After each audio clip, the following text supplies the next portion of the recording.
Okay, so today we're diving into something that's, well, it's incredibly complex and deeply personal.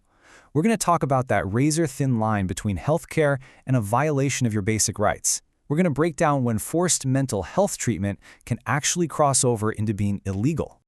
I want you to just picture this for a second. There's a knock at your door. But it's not the police, it's healthcare workers, and they have a court order that says they can medicate you right there in your own home, even if you refuse. I know, it sounds like something out of a movie, right? But it's not. This can and does happen under Dutch law, and that's the heart of what we're getting into today. How is this legal? And more importantly, when does this care stop being care and actually become an unlawful act? All right, so how is this even possible? Let's get into it. There's a specific legal framework that allows for this kind of thing: compulsory treatment outside of a clinic or hospital. They call it outpatient care, which can literally mean in your own living room. And we are not talking about small things here. The powers this law grants are incredibly invasive. We're talking about healthcare providers getting a legal green light to force their way into your home, to give you an injection even if you're fighting it, to search through your stuff, and even to cut off your access to your phone or the internet. This is the reality of what this law looks like on the ground. So, what's the law behind all of this? It all comes down to a piece of legislation called the WVGZ. It came into effect back in 2020, and it completely changed the landscape of compulsory mental health care. The VIGAs, that's short for the Compulsory Mental Health Care Act, made one absolutely critical shift. See, it moved the focus away from where you get treated to how you get treated. Now, the idea was supposed to be to make care less disruptive, but what it really did was extend the reach of coercion right into the most private parts of people's lives. This really shows you just how big of a change this was. Under the old law, the BOPs, if they were going to force treatment, it almost always meant you were getting admitted to a psychiatric hospital, period. But with the new WVGs, it's all about the treatment itself. The location doesn't matter as much, which means the law can basically follow you home. Now this is absolutely crucial to understand. The law itself is crystal clear on this point. This is not supposed to be Plan A or Plan B or even Plan C. It's what's called an ultimum remedium, a fancy Latin term that just means it is the absolute final, last resort, only to be used when everything else has been tried and has failed. So before a judge can even think about signing off on this, they have to run through a really strict three-part checklist. First, is there a formal diagnosis of a mental disorder? Okay. Second, does that disorder create a risk of what they call Ernstignadel or serious disadvantage? And finally, is the forced treatment they're proposing actually proportionate? Is it necessary, and is it even likely to work? But what does serious disadvantage actually mean? It's a pretty broad term, but it's meant to cover really serious situations. We're talking about a risk of someone dying, severe self-neglect, somebody facing financial ruin, or posing a real threat to public safety. And listen to this is really important.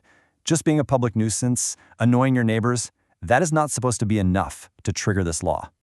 Okay, so this is where things get really complicated. It's the central paradox of this whole thing. What happens when the care itself is what's causing the harm? What happens when the so-called treatment actually creates a new trauma, especially for someone who's already been through hell? And you don't have to take my word for it. The research on this is totally clear. Study after study has shown that coercive measures, whether you're talking about being locked in a seclusion room or being held down and injected, are experienced as severely traumatizing. So the very thing that's supposed to help can actually become a whole new trauma in itself. Now look at these numbers. This chart tells a really powerful story about what happened after the new law came in. The use of seclusion, locking someone in a room, it plummeted. Look at that drop. But that doesn't mean coercion went away. It just changed shape. The number of forced injections given inside hospitals, for instance, shot way up. The main tool of coercion just shifted. And this is where it gets absolutely devastating, especially for trauma survivors. Imagine you've survived a terrible assault or abuse where your control was taken away, and now the treatment involves being physically overpowered and held down against your will while a needle is stuck in your arm. You see how that's not just treatment. For your brain, for your body, that can feel exactly like the original trauma. It's a process called re-traumatization. The cure is just repeating the wound. But, and this is a big but, you are not powerless in this situation. The system isn't a total free-for-all. The law has some really important safeguards built right in to protect you, and it is so important that you know they exist. Okay, probably the number one person you need to know about is the patient advocate, or the PVP. Think of them as your personal guide through this whole mess.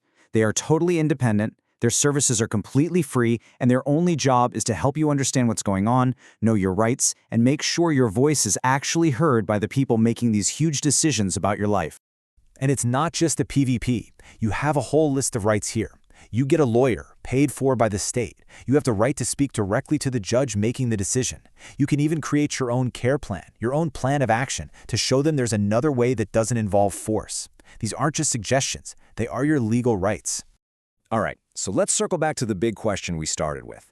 When does this legally approved care cross that line and become flat-out illegal?